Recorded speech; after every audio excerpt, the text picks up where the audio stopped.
Good morning from Panhandle Outdoors with Winston Chester. Panhandle Outdoors, your source for fishing, hunting, and information for folks who enjoy the great outdoors. Now sit back, relax. It's Panhandle Outdoors. Good morning, folks. Welcome to Panhandle Outdoors. I'm Winston Chester. Glad you're here this Tuesday morning, March the 1st. February is now over. We're officially into March, and it's truly, March is the transition month. I mean, February is sort of the end of winter, and April is the beginning of the spring, but March is a true transition month out of the whole year to me. So it's going to be always full of storms and always full of some good weather. It's just an amazing mixture of weather in March. But let's look at our weather brought to us by Panhandle Technical Center. High of 71, low of 55. Water temperature is hanging in there at 62 degrees, so we're in good shape there. Let's take a look at our river readings brought to us by Watson's Landing. I look at it as falling. I had an old buddy one time, I asked him what the river was doing. This is a long time ago. He says, like my bank account is falling. So both of them are falling, and it's not bad. I rode across them yesterday, or actually Sunday afternoon, I rode across the Apalachicola. It's right at 18 foot falling out, and the Chattahoochee at Carrollville is at 10.7, and it's falling out. So both of them are headed down, and we'll see. We got some stormy weather coming in. We'll see what effect that has on them, if any. Let's take a look at a tide chart brought to us by Kent Forest Lawn Funeral Home and Cemetery. We're looking at some decent tides. It's low tide. We're getting rid of those bad tides now. We get a low tide of at 1:57 this morning, a high tide at 2:59 this afternoon. Our marine forecast be coming out of south at 5 to 10, which is a prevailing wind this time of year as we're getting into springtime. Let's take our break, and we'll be right back.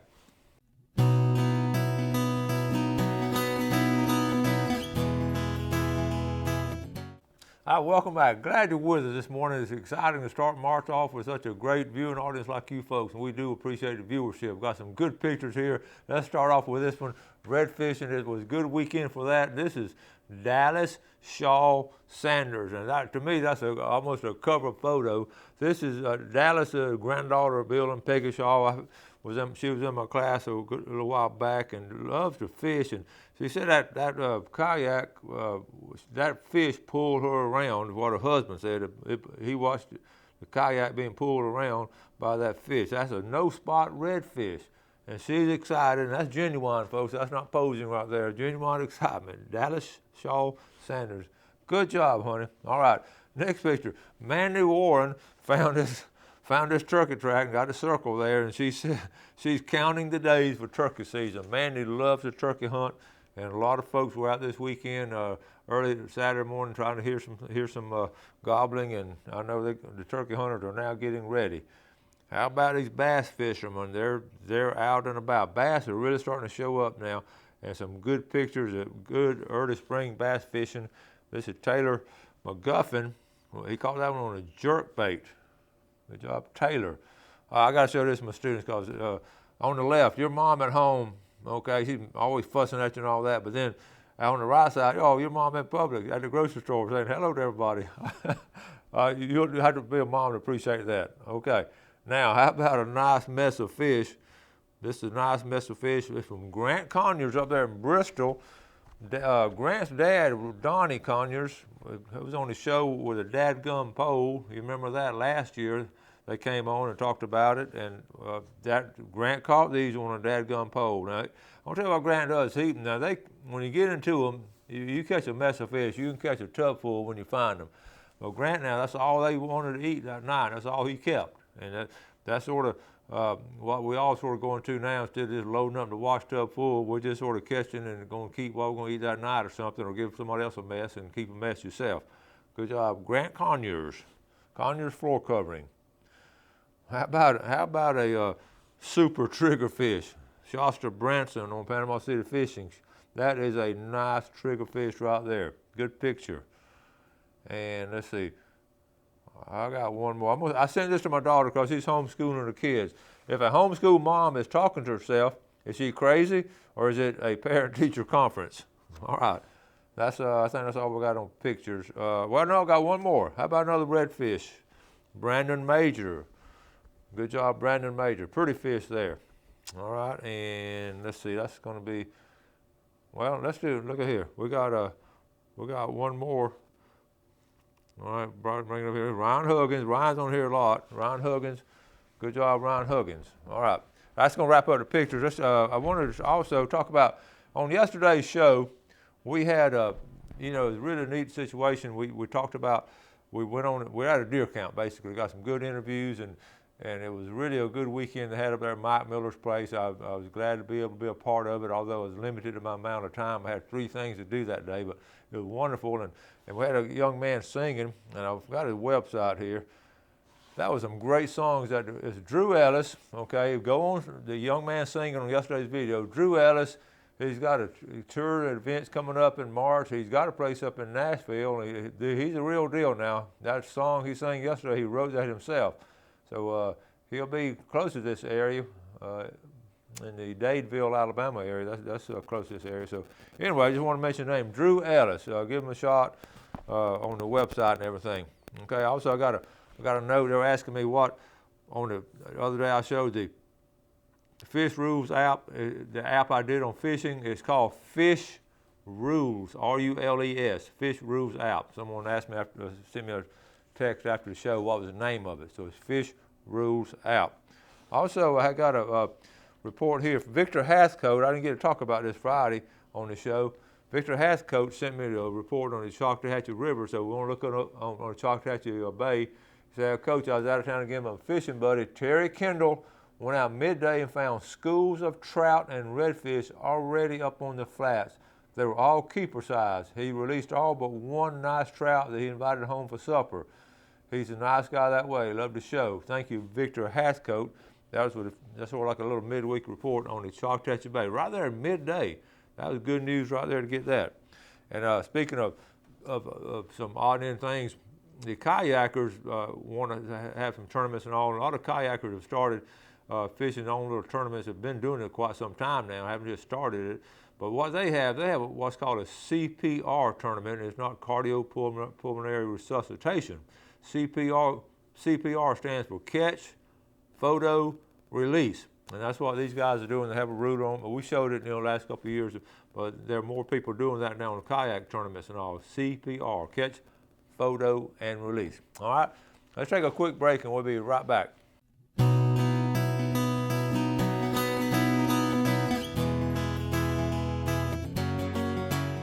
All right, welcome back. Glad you're with us this morning. The 2016 Python Challenge is now in the books, and I've been able to get the results, and it's been fascinating following this. I know some of y'all wonder, this is not the Panhandle kind of outdoorsman, but this is a Panhandle outdoorsman, so certainly go down there and be successful, because they had over 1,000 hunters from 29 different states go down there. There wasn't very many local people, a lot of people coming in from out of town and accepting the challenge. And I just think that would be a lot of fun. So I'm going to read you the results.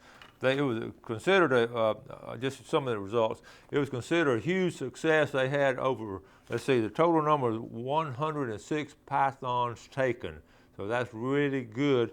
So they had 1,000 hunters, one out of 10 there, and they had 2 categories. They had a team category and an individual category.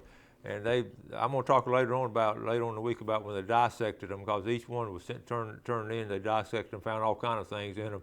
But today I just want to talk about the results and how the team did individual. I think if I was going down there, I would like to go with just a group of guys and girls and just have a team. So here's the grand prize for the team. The grand prize winner was a guy named Captain Bill Booth. They captured 33. That's pretty strong right there. They won $5,000. Now that's pretty strong. Second place team was Paul Shannon, and they were distant second because they captured 9. Okay, and they received $1,500. That'll pay for your gas.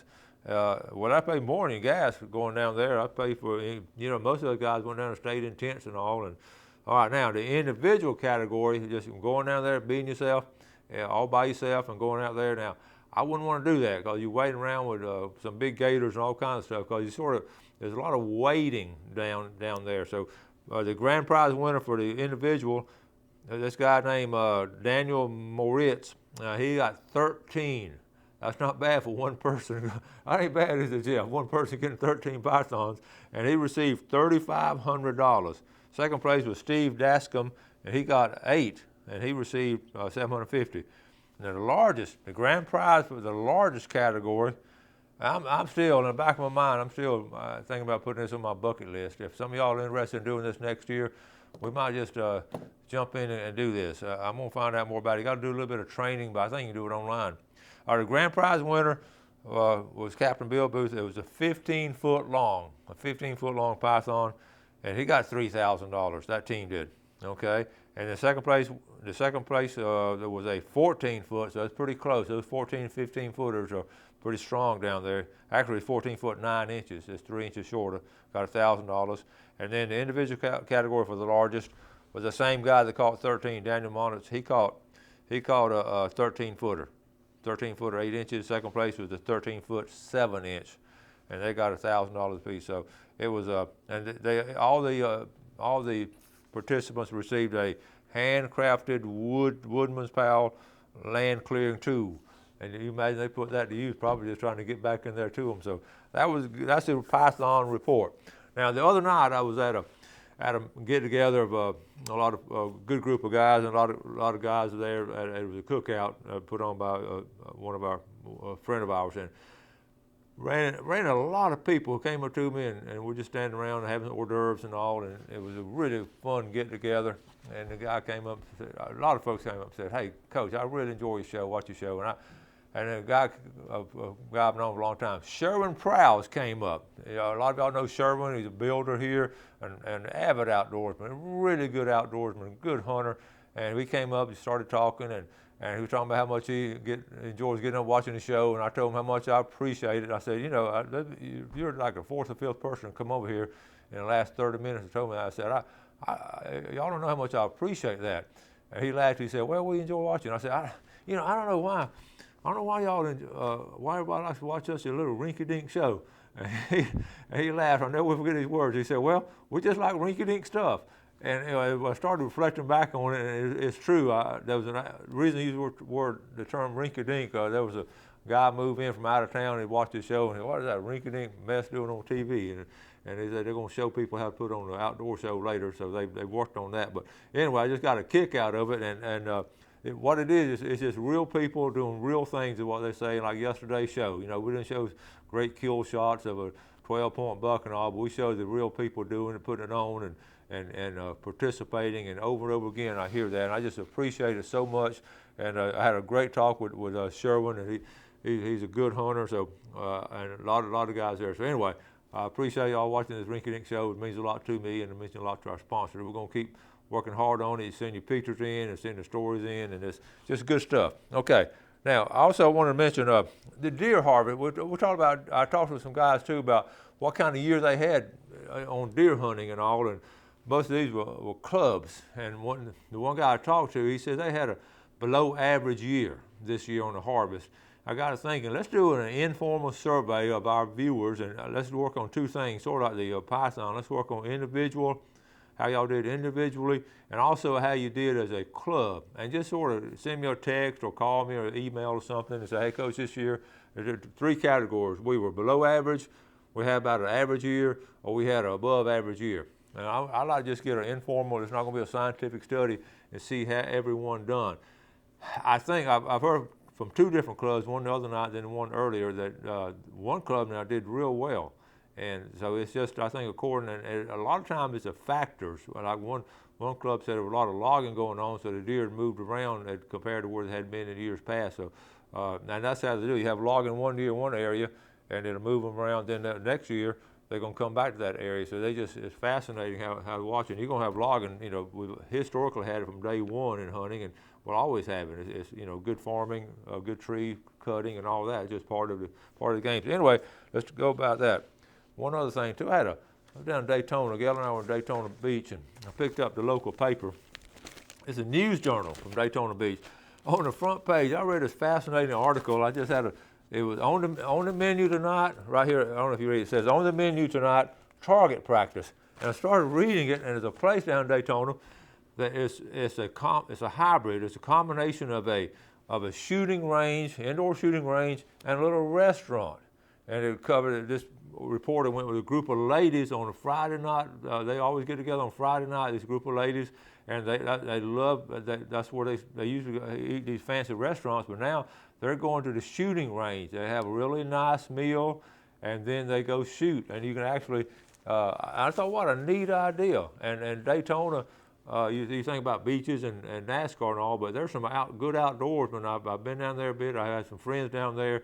There's some good outdoorsmen, and they hunt smaller deer than we do, but they love to hunt. So what a neat idea. So some of you entrepreneurs, I'm going to mention this in my class today, and that's not a bad idea. Have a little indoor shooting range and some kind of little restaurant to eat there too. So I forget what they call it, but anyway, that's really neat. I just want to share that with you.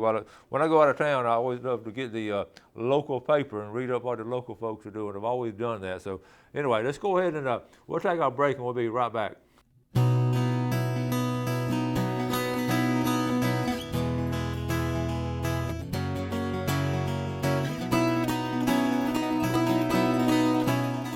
All right, welcome back. Don't forget Michael Coward tonight at their the exhibit they're putting on and the presentation they're putting on up here on 23rd Street. Okay, now also let's go and do the fishing game times for the day. We're looking at our times 5:24 to 7:24 this morning, and this afternoon 5:48 to 7:48. I believe this afternoon that's going to start around 6 o'clock. Okay, in fact, let's go ahead and look at I want to go and mention this. And because it's just coming out, we have the hunter safety courses. Sometimes we get a short notice on them. This just came out, but it's this weekend on this particular one. Online completion course up in Liberty County. All our viewers up there is going to be the Woodman of the World Camp, March 5th from 8 a.m. to 3 p.m. So that's sort of right. That's this weekend, folks. That's for Liberty County. Now let's look for Calhoun County. That's on down the line, March 26th. And traditional courses, so okay, that must complete all the days. And the other one, Bay County, again, March 5th and 6th from 8 to 4 to Bay County Range on the Steelfield Road. So that's the three actually, about Bay County, Calhoun County, and also Liberty County. So be aware of that. I also wanted to mention, okay, here's that seminar right here. I was talking about that tonight, March the 1st, 5:30. It is 5:30 here, so that'll be Mark and Michael up here, West Marine. All right. Now I wanted to mention also the tip of the day. I've mentioned it before, but it's still good to remember going into boating season. Sunday afternoon, I rode across the Deer Point Dam and I looked over to the left of always look on the bay side, then look to the right on Deer Point Dam side on the freshwater, and this guy had backed up his boat at the boat ramp on the west end of the lake over there, public boat ramp. He had a big old boat. He had backed it down there, and he was running the motor. And that's such a good idea. If you've been out in salt water, they'll get around a freshwater lake, back down into the fresh water, that rinses off the trailer, and then run that motor through that fresh water. And of course, you still want to rinse it off a little bit when you get home, but you don't spend all that time washing it off because you're naturally in that fresh water. Now let's go quickly. I was trying to think of some things I'm always trying to think of different things to talk about. Sometimes it hits me on the road, and I was driving through and I saw some nice trees. I'm thinking about planting trees for deer habitat. And some of the basic, I got some tips here for planting trees for deer habitat, especially you got some land that you had for a while, you plan to keep it for a while, or even if you don't keep it, it's still going to be good for deer. So go ahead and plant some trees if you got a long-term lease. And here's some tips for planting. I may not get through all of them, but we'll try to. Number one, and as always, you want to plant native trees. So don't bring in a non-native invasive kind of tree like the Chinese tallow or what's called a popcorn tree, because they can take over and they're not that nutritional value for deer. So you want native trees, and a lot of times we're talking about different kind of oak trees. But buy nursery. Now we have some good nurseries throughout the Panhandle. If you can buy nursery grown trees in a container, you want to buy containerized instead of the seedlings. It's been proved time and time again, even for your yard. Research shows that if you plant them from a container and just put them in the ground, they're going to survive a lot longer than just trying to get a seedlings. I've worked with both in my lifetime, and I haven't had real good success on seedlings. Okay. Now also diversity. Have a diversity of trees. Don't just plant all one kind of tree. And it makes it a lot of this is common sense things, but we just need to remind ourselves. I'm going to try to get some myself this week, hopefully, but have some diversity and different sizes too. and it's a good time of year to do it. Remember, oak tree is white oak in one category and a red oak, and then we're going to talk more about oak trees later. Now, I'll put an asterisk by this one. Try to plant in the winter or at the very beginning of spring, right before you don't want to plant in midsummer and all. So right now, this next week or two, you want to start planting some trees. What made me start thinking about trees? We're going to be planting some trees in class this week. We plant trees once a year. And we try to do it here in the wintertime, and it's been a little stormy lately. We're going to try to get them in the ground this week, and I'll let the kids, I put them in groups of 7 or 8, because some of them whine about spending a couple of dollars, but most of them are real good about it. And those people whine about, spending a couple of dollars as 18-year-olds are going to be whining about it when they're 40 years old about having to spend some money. I've learned that's just life itself, but most of the kids are so good about it, and they've gone to the nursery and buying some trees. So we're going to plant them this week while the ground is still cool and that new growth is not really busting out on it. So make sure if you're going to do this, get them in the ground pretty soon. I'm going to try to get mine in this weekend. And get them in the ground. I've been bad about this. You buy some containerized trees and you just sit them in the yard. I'm going to get around to it. But you want to get them in the ground as soon as you can. Get them out of the nursery and get them in the ground as soon as you can. Don't let them sit around a while. So you want to get in the ground. Also, full sunlight. They're going to grow better in full sunlight. And I know in the wooded area, a lot of times it's going to be shady, but there are always some spots, maybe especially if you've got one choice, you want that morning sun. That morning sun is critical, especially in the early years. The morning sun. A couple more. Don't fertilize them that first year. Don't fertilize them. They can give them time to get started. The last one too. One of the last ones. I don't think I have a picture here. Make sure that you actually protect the trees. I've got a picture right here. I don't know if we get this picture up here, but anyway, the deer, they're going to eat the tree. They're going to eat any kind of new growth in the thing. Okay, right here. See, put some kind of protection around the tree right there, and also, speaking of protection, you want to protect the roots. Don't plant it in the middle of your food plot and plow around it, because those roots can be growing out. So just some basic tips on planting some trees for deer habitat. Okay, that's going to wrap it up. Got some guests coming in tomorrow. I've enjoyed doing the show. Thank y'all so much for watching our show. Appreciate the viewership. As always, do something good for your fellow man today. And have a great day, and God bless. Thanks for joining us for Panhandle Outdoors with Winston Chester. Panhandle Outdoors features hunting, fishing, and other activities and information to help you enjoy the great outdoors. Join us next time for Panhandle Outdoors.